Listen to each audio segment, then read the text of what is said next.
usual off season, what have been the challenges transitioning from the off season into this? This is my sanctuary, baby. St. Joe, year 12. That means I've spent just about an entire year of my life up here in the dorms, man. It's everybody may see that as pretty grueling, but I enjoy it, man. There's something about this place to get you ready every single year, and I'm not gonna lie, got pretty excited as the time started counting down to get out here and get this thing rolling. Dad might have been out here. Big Ed, yeah, Big Ed's out here. He's running around doing some stuff with the foundation, 87 and running, and Operation Breakthroughs, the Ignition Lab, and things like that, and then popping out here to St. Joe in the mornings. Is this as valuable for you, camp, as it was? Oh, 100%. It still is. I mean, it's where it all starts. You can say it starts in the off season, and yeah, you want to get that foundation set in the off season of the leadership and the mentality and things like that. But at the end of the day, this is where you really find out what the team is made of, how you sharpen the iron, how you guys practice, your practice habits, the attention to detail, and nobody does it better than Coach Reed and Coach Spags, man. You mentioned year 12. Are you doing anything different, like maintenance-wise, or is it still just?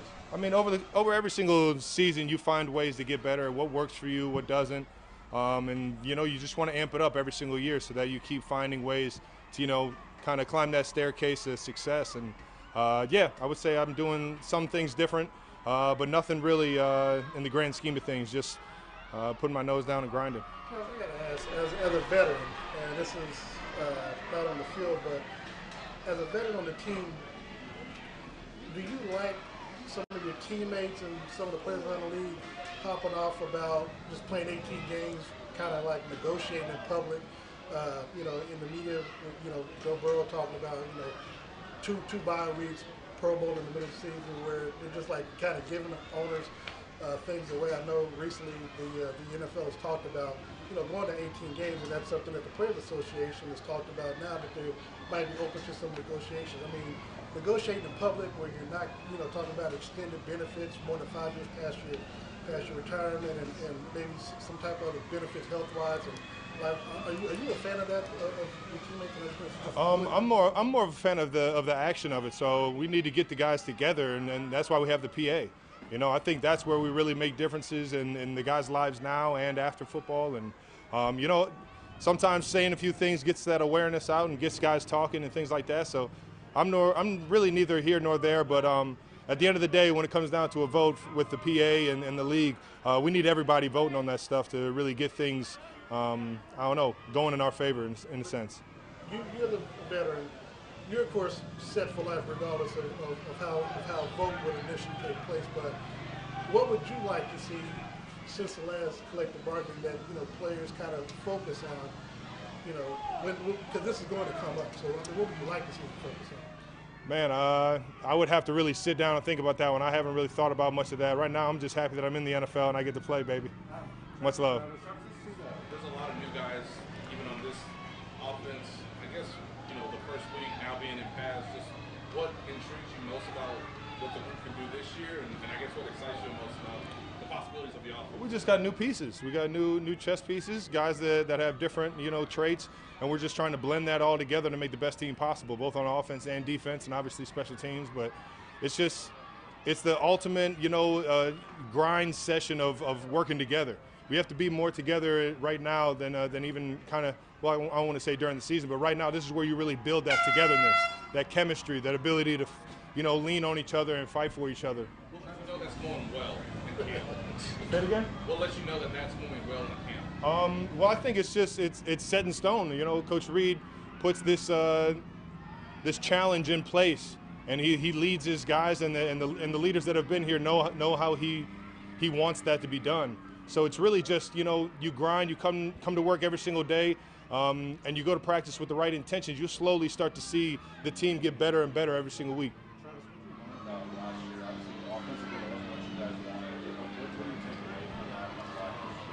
I mean, the biggest thing is that we're gonna have to lock in from the jump. I think we had the guys that were. Obviously, we had the guys the entire time. We didn't really make too many moves to bring anybody along during the season. And that being said, we have the guys. I believe we have the guys in this room to get it done. We just got to take it week by week and keep that focus, keep that confidence, that focus, and that alertness to come to work every single day and be able to make those plays like we did later on in the season. What stands out about all your comments so far? His practice habits.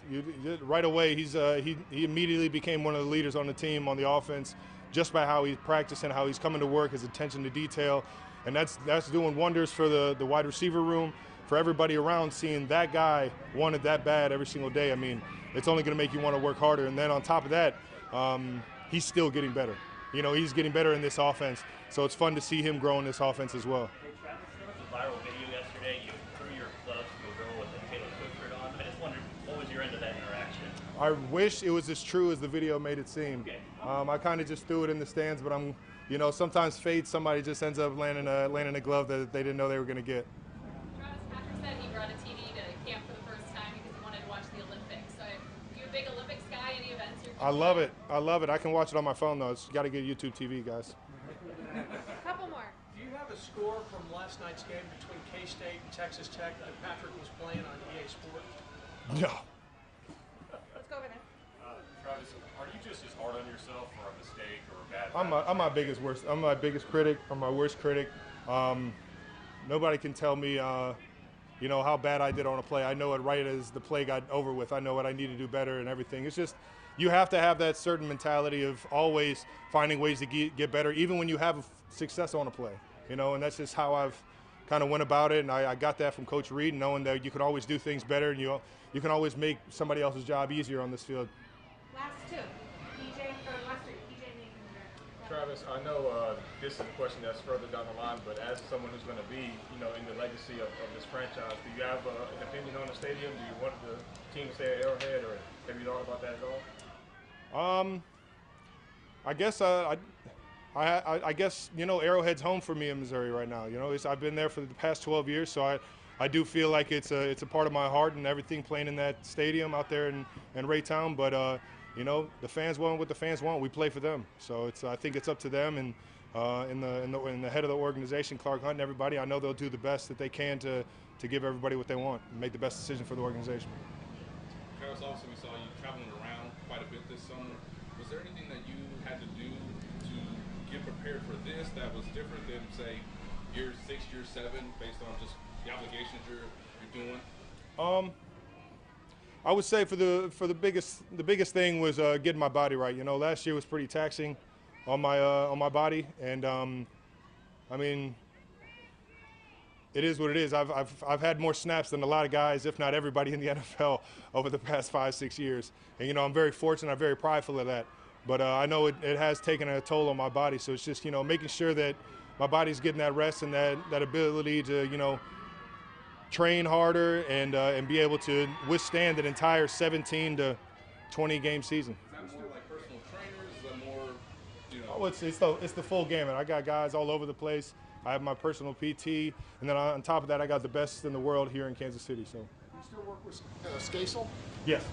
Last one on there. Speaking of 18-game season, what are your thoughts in terms of where that could go and what would have to happen to make that more palatable? I know it's a 17-game season this year, and I'm gonna try and make it all the way to New Orleans, baby. Thank you, everyone. Thank you for last year on that article, man. I really appreciate that.